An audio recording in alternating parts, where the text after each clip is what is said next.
അസ്സലാമു അലൈക്കും. എല്ലാവർക്കും നമസ്കാരം.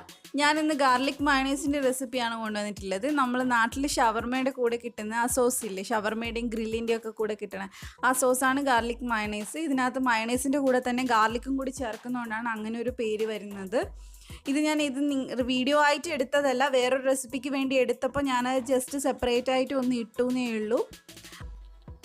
ഈ ഗാർലിക് മയണൈസ് പല രീതിയിലും ചെയ്യുന്നവരുണ്ട്. ഞാനിവിടെ ഹോട്ടലിൽ ചെയ്യുന്ന അതേ സ്റ്റൈലിലാണ് ചെയ്യുന്നത്. കാരണം മുട്ട മുഴുവനായിട്ട് എടുത്തിട്ടാണ് സാധാരണ ചെയ്ത് കണ്ടിട്ടുണ്ട്, മുട്ടയുടെ വെള്ളം മാത്രം എടുത്തിട്ട്. പക്ഷേ ഇത് അങ്ങനെയല്ല, ഒരു മുട്ട മുഴുവനായിട്ട് എടുത്തിട്ടാണ് ഉണ്ടാക്കുന്നത്. അപ്പോൾ അങ്ങനെ ട്രൈ ചെയ്തിട്ടില്ലാത്തവർ ഒന്ന് ട്രൈ ചെയ്ത് നോക്കുക. നല്ല ടേസ്റ്റിയാണ്, എല്ലാവർക്കും ഇഷ്ടമാവും. അപ്പോൾ നമുക്ക് വീഡിയോയിലോട്ട് പോവാം.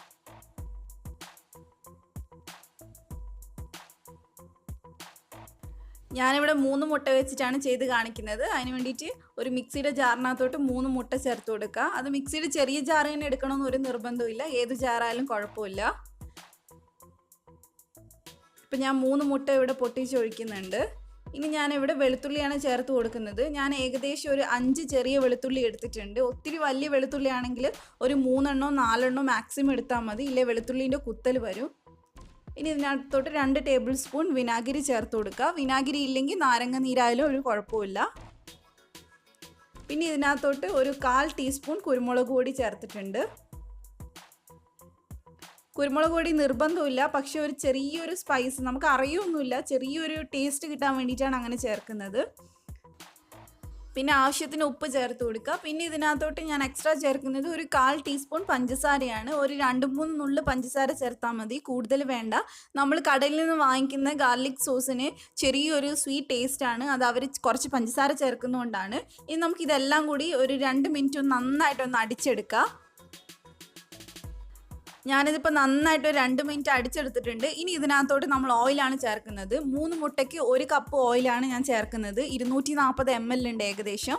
അത് മുട്ടയുടെ വലുപ്പത്തിനനുസരിച്ച് ഇച്ചിരി അങ്ങോട്ടും ഇങ്ങോട്ടും ഒക്കെ വരാം. അതിനെന്താ വേണ്ടതെന്ന് വെച്ചാൽ ആദ്യം ഒരു 1/4 കപ്പ് ഒഴിച്ചിട്ട് ഒന്ന് അടിച്ച് നോക്കുക. കട്ടി ആയിട്ടില്ലെങ്കിൽ മാത്രം വീണ്ടും ഒരു 1/4 കപ്പ് ഒഴിച്ച് കൊടുത്താൽ മതി. ഞാൻ സ്ഥിരമായിട്ട് ചെയ്യുന്നതുകൊണ്ട് ഞാൻ ഒരുമിച്ച് ചേർത്തുന്നേ ഉള്ളൂ. ഇനി ഇതൊരു 2 മിനിറ്റ് ഹൈ സ്പീഡിലൊന്ന് അടിച്ചെടുക്കുക. അപ്പോഴേക്കും നമ്മുടെ മയണൈസ് ഇവിടെ റെഡി ആവും.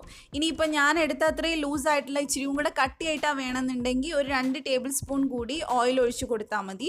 ഓയിൽ ഒഴിക്കുമ്പോൾ ശ്രദ്ധിക്കുക, മയണൈസിന് നമ്മൾ കോക്കനട്ട് ഓയിലോ അല്ലെങ്കിൽ മസ്റ്റാർഡ് ഓയിലോ അങ്ങനെ ഒന്നും ഫ്ലേവറുള്ള ഓയിലൊന്നും ചേർക്കരുത്. ഒന്നുകിൽ സൺഫ്ലവർ ഓയിൽ ഇല്ലേ ഒലീവ് ഓയിൽ ചേർക്കുക. അപ്പോൾ ഇത്രയേ ഉള്ളൂ, വളരെ എളുപ്പത്തിൽ ഉണ്ടാക്കാൻ പറ്റുന്ന ഒരു റെസിപ്പിയാണ്.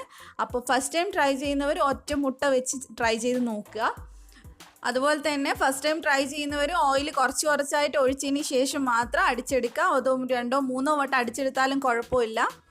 എപ്പോഴാണോ കറക്റ്റായിട്ടുള്ള കൺസിസ്റ്റൻസി കിട്ടുന്നത് അതുവരെ കുറച്ച് ഓയിൽ ഒഴിച്ച് അടിച്ചെടുത്താൽ മതി. അപ്പോഴേക്കും ഒരു വട്ടം ചെയ്യുമ്പോഴേക്കും കറക്റ്റായിട്ട് മനസ്സിലാവും ഒരു മുട്ടയ്ക്ക് അല്ലെങ്കിൽ 2 മുട്ടയ്ക്ക് എത്രയാണ് ഓയിൽ വേണ്ടതെന്നുള്ളത്. അതുപോലെ തന്നെ ഈ മയണൈസ് എന്ന് പറയുന്നത് അത്ര ഹെൽത്തി ആയിട്ടുള്ള ഒരു സാധനമൊന്നും അല്ല. അതുകൊണ്ട് തന്നെ സ്റ്റോർ ചെയ്ത് വെച്ച് ഒരാഴ്ച വരെ കഴിക്കുന്നവരൊക്കെ ഉണ്ട്. അപ്പം ഞാനൊരിക്കലും അങ്ങനെ സജസ്റ്റ് ചെയ്യില്ല. ഉണ്ടാക്കിയിട്ട് അപ്പം തന്നെ കഴിക്കാൻ വേണ്ടിയിട്ടുള്ള ക്വാണ്ടിറ്റിയിൽ മാത്രം ഉണ്ടാക്കുക. അല്ലാതെ ഫ്രിഡ്ജിൽ 2-3 ദിവസം സ്റ്റോർ ചെയ്ത് വെച്ച് കഴിക്കുന്നത് അത്ര നല്ലതല്ല. അപ്പോൾ ഞാനൊരിക്കലും അങ്ങനെ ചെയ്യാറില്ല. ഞാൻ അതുകൊണ്ട് തന്നെ ആരെയും സജസ്റ്റ് ചെയ്യുന്നുമില്ല. പക്ഷേ 2-3 ദിവസമൊക്കെ വെച്ച് കഴിഞ്ഞാൽ ഇത് കേടാവത്തൊന്നുമില്ല. അപ്പോൾ ബാക്കി നിങ്ങളുടെ ഇഷ്ടം പോലെ ചെയ്യുക.